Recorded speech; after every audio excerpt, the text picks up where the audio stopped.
Hey y'all, and welcome to PolitiBrawl. My name is Brian, and Senator Kennedy refuses to hold back, and he shouldn't hold back at all, because this woke, ridiculous Biden nominee says something so outlandish that she deserves to be called out. You were involved in a 2021 report from the Southern Poverty Law Center about voting in Louisiana. Okay, that's an automatic strike. Did you say, quote, racist white Southerners, close quote, and, quote, hostile white voters and governmental officials in Louisiana continue to make local polling places and early voting locations threatening spaces for black voters? Did you say that? Senator, I do not believe that I said that. I haven't read that publication in some time. Will you help write it? I helped to draft the publication and approved it, but I'm not familiar with that language. You don't? Okay. In that same report, did you say, well, tell me where in Louisiana local polling places and early voting locations are threatening African American voters? You said it, so which polling places? So again, Senator, obviously I don't have that report in front of me to be able to read and remind myself of the examples that might have been shared. But what I can say is that Louisiana... Let me cut you off because I'm going to run out of time, Counselor. Let me ask you one more. In August 2021, we're not talking 20 years ago, we're talking 2021, you were involved in another report by the SPLC, and you said that voter identification, photo ID to vote, is burdensome and does not serve any legitimate state interest. Do you really believe that? Senator, identification for voting is something... Yes, but first, do you really believe that? You said it. You meant it? The Supreme Court in Crawford v. Marion County has already upheld voter ID laws as per se Yeah, but you said it didn't serve any legitimate state interest. Do you believe that? Again, Senator, without that language in front of me, it's hard to understand the context. You said it. Here it is, August 2021. Well, there are cases... I'm just asking you to explain to me why having to prove you are who you say you are before you vote doesn't serve...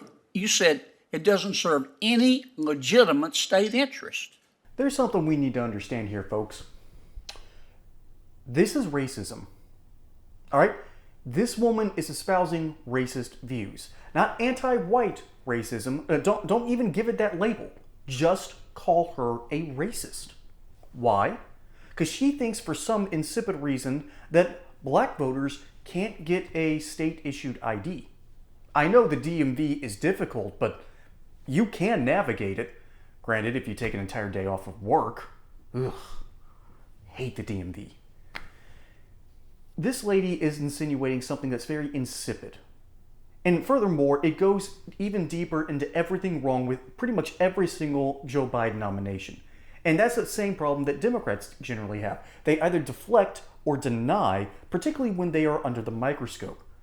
This lady is about to take on the role of a federal judge, which means she is beholden into the law, and not her interpretation of the law, what is actually written. Hey y'all, I just wanted to give a shout out to my friends over at Colonial Metals Group. Their experts understand exactly what they're doing with gold, silver, and other precious metals, unlike our current leadership, which is giving us rampant inflation, terrible Federal Reserve policies, a president that doesn't know what planet he's on, and of course, an out-of-control Congress that won't stop spending. We have to figure out ways to keep our wealth safe. And the best way to do that is to go over to my friends at Colonial Metals Group, because their experts can help you diversify your portfolio, and they've got an amazing offer for first-time accounts. Free gold and silver IRA accounts, insured storage for 5 years, up to $7,500 in silver delivered directly to your home, and a safe to keep all that stuff in. So go over regardless and see what they can do for you, and protect your wealth and your future today. Now, back to regularly scheduled programming. The only time you have to interpret the law is when you are outside of your boundaries and there is no precedent set before you. And this is when things get very, very difficult and very, very dangerous from a legal perspective.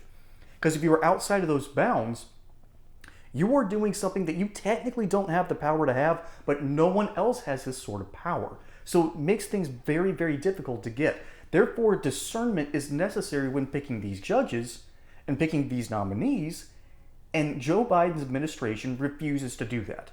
They will simply look at the color of your skin and say, yes, this person, come on up. Credentials, we don't need them. Put them in the back. You know what? Put them in the garbage. We'll burn that later. That's essentially what they do. It's not roulette where they spin a wheel. No. They take one look at your face and they'll make their judgment. That's literally their modus operandi. Instead of going through due process, instead of having proper advice and consent, which is exactly what the Senate is supposed to have, the Democrats just rubber stamp every single one of these terrible nominees. This is not okay. Having someone who belittles her own community and bemoans ridiculous issues that have been dealt with decades prior is not someone that is fit to be a federal judge. Arguably not even fit to be in Congress, but that's a difference between your voice and your conscience. The Supreme Court is not where the conscience even goes. It's where your trust goes. Do you trust a bunch of judges to look at the system properly? And then do you trust your legislator to properly write laws that make us safer, better, and just a proper country? If the answer is no, there's a huge, huge problem. And I'm slowly erring on the side of no, because we rubber stamp in people like this, who can't even stand up to their own words, and by their former actions and views and their rhetoric, would probably misconstrue the law and legislate from the bench rather than, our actual lawmakers doing their jobs. That is a horrific way to do democracy. And it's so ironic that Democrats time and time again undermine it at its very core because they care more about holding on to power than they do accepting responsibility. It is essentially why, in effect, Democrats can't govern. Or rather, they can. But they do it with quite a large boot, don't you think? That's my 2 cents. Why don't you give me your 2 cents down in the comments? Let me know what you actually think. Don't forget to like and subscribe. My name is Brian. Catch you on the next one here on PolitiBrawl. And until then, y'all have a good one.